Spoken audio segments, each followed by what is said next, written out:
जय हिंद दोस्तों। Armed forces का थिएटराइजेशन, कुछ दिनों से ये शब्द आप बार बार सुन रहे होंगे कि भारतीय सेना का थिएटराइजेशन किया जाएगा। अब इसका मतलब क्या है? क्या ऐसा करने वाला भारत पहला देश है? और सबसे बड़ी बात है कि इसका फायदा क्या है। तो आज इसी विषय पर बात करेंगे कि आर्म्ड फोर्सेस का थिएटराइजेशन क्या है, ये कैसे काम करेगा और इसके इंटीग्रेशन में क्या क्या चुनौतियां आ सकती है। तो आप बस इस छोटे से वीडियो में बने रहिए, क्योंकि पूरी उम्मीद है कि आगामी परीक्षा में यहाँ से प्रश्न पूछे जा सकते हैं। लेकिन सबसे पहले इसका मतलब क्या है। देखिए, थिएटराइजेशन एक कॉन्सेप्ट है जो तीनों सेवाओं यानी कि आर्मी, एयरफोर्स और नेवी, इन सब की क्षमताओं को एकीकृत करता है और वॉर्स तथा ऑपरेशन के लिए अपने संसाधनों का ऑप्टिमम यूटिलाइज करता है। अगर साधारण शब्द में कहें तो किसी भी कॉम्बैट के लिए तीनों सेना एक साथ तैयार रहेगी। अब इस कॉन्सेप्ट के तहत विशिष्ट थिएटर कमांड या थिएटर यूनिट्स बनाए जाएंगे, जो या तो भौगोलिक विशिष्टताओं पर आधारित होंगे या किसी विशेष थीम पर आधारित होंगे।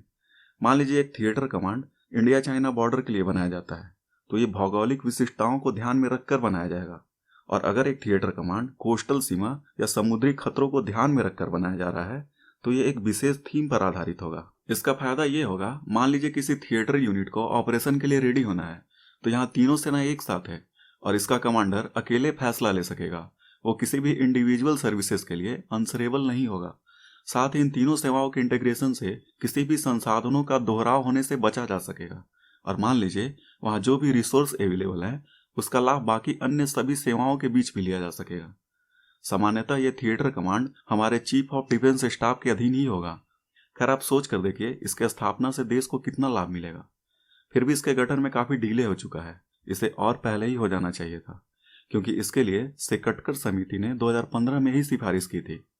देखिए, 2015 में रिटायर्ड लेफ्टिनेंट जनरल डीबी सेकटकर साहब की अध्यक्षता में कॉम्बैट कैपेबिलिटी को बढ़ाने के लिए और डिफेंस एक्सपेंडिचर को संतुलित करने के लिए एक समिति का गठन किया गया था। और इसी कमेटी के रिकमेंडेशन में ये बात सामने निकल कर आई थी कि हमारे देश में भी कम से कम 3 थिएटर कमांड की स्थापना होनी चाहिए। एक नॉर्दर्न चीन सीमा के लिए, एक पश्चिमी पाकिस्तान सीमा के लिए और एक दक्षिणी समुद्री सुरक्षा के लिए। आप सोच के देखिए, ऐसे लोगों के पास कितनी दूरदृष्टिता होती है, जो पहले ही आकलन कर लेते हैं कि फिलहाल हमारे देश में किन किन चीजों की जरूरत है।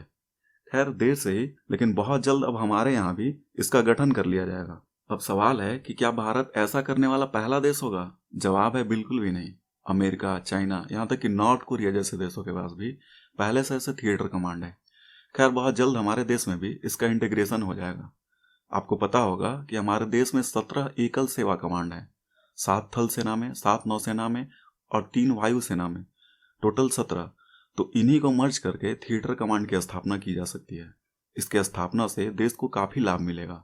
साथ ही इसके गठन में कुछ चुनौतियां भी आएंगी। आइए इसे संक्षिप्त में देख लेते हैं। आइए सबसे पहले इसके एडवांटेज को देख लेते हैं। जैसा कि हमने पहले ही समझा है, एकीकृत थिएटर कमांड अलग अलग सेवाओं के लिए आंसरेबल नहीं होगा और वह निर्दिष्ट लक्ष्यों के लिए अपने कमांड का प्रयोग करने में स्वतंत्र होगा।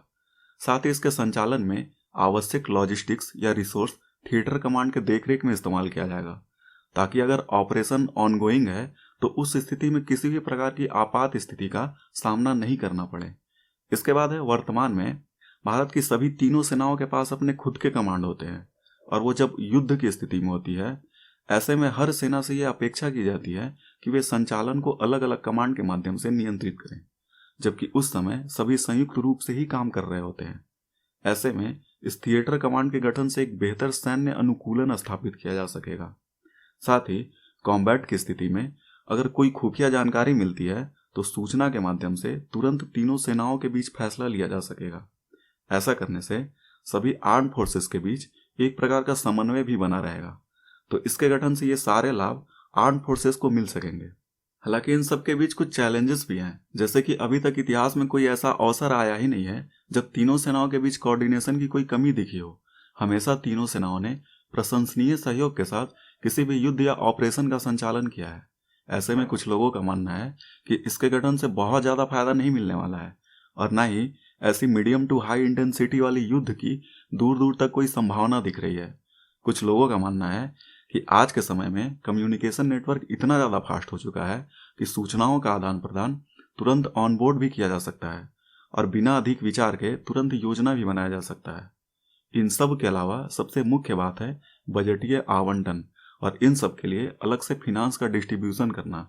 साथ ही इन थिएटर कमानों का नामकरण करना और इनके अधिकार क्षेत्र को परिभाषित करना एक बड़ी चुनौती है, क्योंकि आपने देखा होगा अभी से ही भारतीय सेना में बटालियन या रेजिमेंट के नाम को लेकर लोगों के अपने अपने अलग डिमांड होते हैं, जैसे कि अहीर रेजिमेंट, आदिवासी रेजिमेंट वगैरह वगैरह।